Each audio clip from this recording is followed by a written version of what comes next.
Սիրելի հայրենակիցներ, հարգելի գործընկերներ, նախ փաստենք, որ այսօր այս պահին ազգային ժողովի դահլիճում նստած է թվով 18 քաղաքացիական պայմանագիր ներկայացնող կուսակցության պատգամավորներ, եւ իհարկե բերկրանքը շատ է պատասխանելու որոշ հայտարարություններին, բայց մեր թվում է շատ կարևոր առանձնահատկություն ունենք, չորրորդականը տարբերակելով առաջնայինից։ Եվ այսպես այսօր խոսեմ Ադրբեջանի ռազմական ներուժի մասին, որը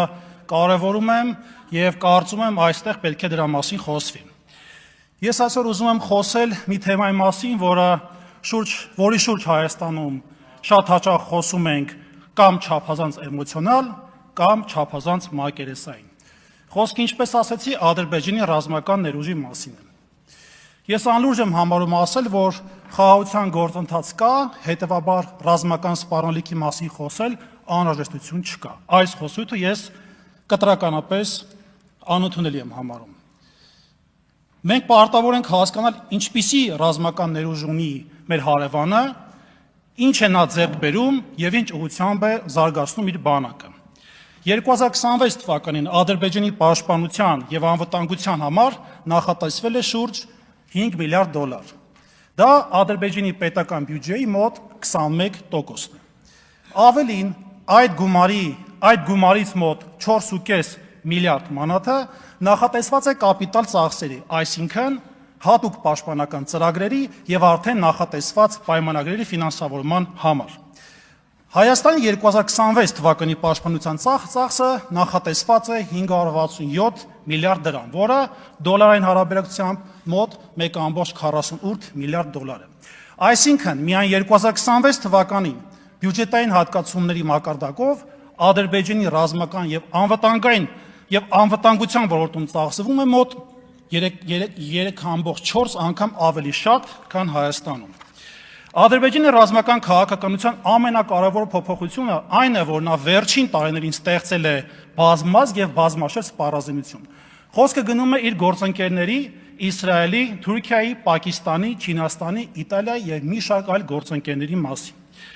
CIPRI տվյալները ցույց են տալիս, որ Ադրբեջանը վերջին տարիներին իր սպառազինության մեծ մասը ձեռք է բերել հենց Թուրքիայից։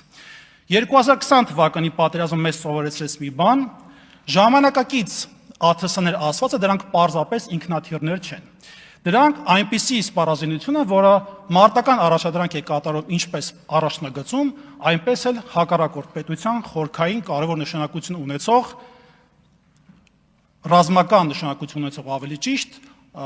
օբյեկտների վրա։ Ադրբեջանի զինանոցում պաշտոնական աղբյուրները ցույց են տվել, որ Բայրակթար TB2, Աքինջի օրբիտեր տարբերակները, Hermes 450, Harop, Skystrike եւ այլ անօդաչու թռչող սարքերը 2025 թվականի նաեւ Բաքվում ռազմական շքերթի ժամանակ արձանագրվել են Hero 120, Skystriker, Block 4, Orbiter 5 եւ այլ կարևոր ռազմական նշանակություն ունեցող տեխնիկա։ Սրանք ամբողջապես պաշտոնական տվյալներից վերցված տվյալներ են։ 2024 թվականին Ադրբեջանի պաշտպանության նախարարությունը պաշտոնապես հաստատել է, որ Աքինջի հարվածային անօդաչուն ընդունվել է զինանոց եւ կիրառվում է հետախուզական եւ հարվածային նշանակություն ունեցող խնդիրները կատարելու համար։ Սա կարևոր է, որովհետեւ Աքինջին որպես այդպիսին ընդհանրապես նման չէ Բայրակթար TB2-ին եւ 1-ին, որովհետեւ նախ չի կիրառվել ռազմական գործողությունների մարտական դաշտում եւ չունի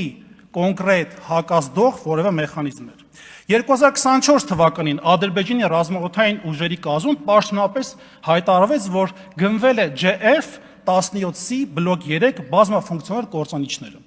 Ադրբեջանի նախագահի պաշտոնական կայքում հաստատում է, որ այդ ինքնաթիռներն արդեն ներառվել են Ադրբեջանի ռազմաօդային ուժերի զինանոցում եւ ունեն օդ-օդ եւ օդ-երկիր մարտական հնարավորություններ։ Ես այստեղ հատուկ ուշադրություն եմ դարձնում մեկ բանի։ Ես չեմ ուզում այստեղից հայտարարել, որ JF-17-երի որևէ կոնկրետ քանակ, քանի որ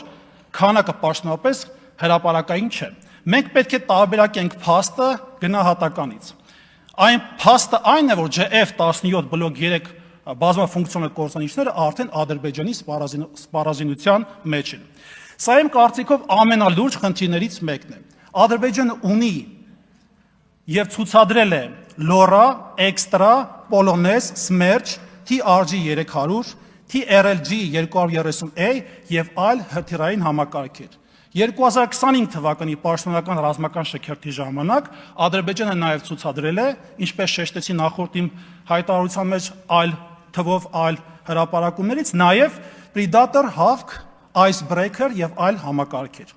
Ադրբեջանի նախագահի պաշտոնական կայքում Լորայի համար հրապարակվել է ավելի քան 300 կիլոմետր առավելագույն հեռավորության ցուցանիշը։ Սա նշանակում է, որ այս համակարգերը թիրախային կիրառման եւ օգտագործման նշանակություն կունենան հետագայում եւ բնականաբար դրա համար հակազդող մեխանիզմներ են հարկավոր։ Ադրբեջանը ունի նաեւ բազմաշերտ հակաօդային պաշտպանություն։ Պաշտոնական հրապարակումներում եւ ռազմական շքերթում ցուցադրված տեխնիկաներից մասնավորապես S300-ը, Բուկը, Օսան, S125-ը, Բարակը եւ այլ համակարգեր։ Այսինքն Ադրբեջանը ոչ միայն փորձում է մեծացնել իր հարվածային կարողությունները, նա փորձում է պաշտպանել այն կարողությունները հակառակորդի օդային հարվածներից։ Հայաստանը նույնպես տարիներ Հայաստանի մասով կուզեմ մի փոքր նկատառում կատարել։ Հայաստանը վերջին տարիներին փոխում է իր ռազմական գնումների տրամաբանությունը, մենք գիտենք, որ զենք է ձեռք բերվել Հնդկաստանից, Ֆրանսիայից եւ մի շարք գործընկեր երկրներից եւ փաստացի արձանագրում ենք նաեւ դիվերսիֆիկացիայի իրականությունը։ Սա դրական ուղղություն է, բայց պետք է հասկանալ, մեր վերազինման նպատակը չպետք է լինի Ադրբեջանի հետ քանակական մրցավազքը։ Մենք չենք կարող հաղթել նրան պարզապես փորձելով ունենալ ավելի շատ զենք կամ տանկ, այլ կամ ավելի շատ հրանոթ կամ ավելի շատ ինքնաթիռ։ Ես այստեղ ուզում եմ արձանագրել մի շատ կարևոր հանգամանք։ Մեզ հաճախ ասում են Հայաստանը զենք է գնում։ Ես այդ ձևակերպումը բավարար չեմ համարում, հարցը պետք է լինի Հայաստանը բանակի համար է զենք գնում, թե կառուցում է պաշտպանական համակարգ, որովհետև 100 առանձին զենքը դեռ բանակ չէ։ Բանակը ընդհանուր առմամբ համակարգ է։ Ռադարն առանց հոպի բավարար չէ, հոպը առանց հետախուզության բավարար չէ, դրոնը առանց կապի բավարար չէ, հրետանին առանց թիրախավորման բավարար չէ, իսկ զինվորը առանց ապահովված լոգիստիկայի եւ հրամանատարական համակարգի չի կարող արդյունավետ պայքարել։ Ես չեմ ասում Ադրբեջանի 8.7 միլիարդ մանաթը ռազմական բյուջեն նշանակում է պատերազմը վաղը կամ այսօր կսկսի։ Ես ասում եմ, որ յուրաքանչյուր նոր զենք ինքնին պատերազմի սպառնալիք է։ 2026 թվականին Ադրբեջանի պաշտպանության եւ ազգային անվտանգության համար նախատեսվում է մոտ 8.7 միլիարդ մանաթ, իսկ Հայաստանի պաշտպանության բյուջեն մոտ 567.5 միլիարդ դրամ։ Ադրբեջանը շարունակում է զարգացնել անօդաչու համակարգերը, նոր կործանիչները, հեռահար հրթիռային համակարգերը, հրետանին, հոպը եւ ռազմարտունաբերության եւ ամենակարևորներից մեկը մեր, որը իր հերթին նաեւ նպաստում է Հայաստանի հանդեպ լուրջ մարտահրավերներ ստեղծելու առումով, դա օդուժն է։ Խաղաղությունը պահպանվում է ոչ թե այն ժամանակ, երբ դու կամ որևէ մեկ այլ պնդում է, որ պատերազմ չենք ուզում։ Այն պահպանվում է, երբ կա հետևողական աշխատանք, ինչպես հասարակության, այնպես էլ ռազմարտունաբերության մեջ։ Ես հասկանում եմ, որ Հայաստանի Հանրապետության ֆինանսական հնարավորությունները բավարար չեն մրցելու Ադրբեջանի հետ, բայց կարծում եմ, որ մեզ ավելի քան անհրաժեշտ է տեղի ռազմարտունաբերության զարգացումը, որը հնարավորություն կտա Հայաստանին դիմագրավելու եւ ունենալու սեփական ռազմարտունաբերություն։ Շնորհակալ եմ։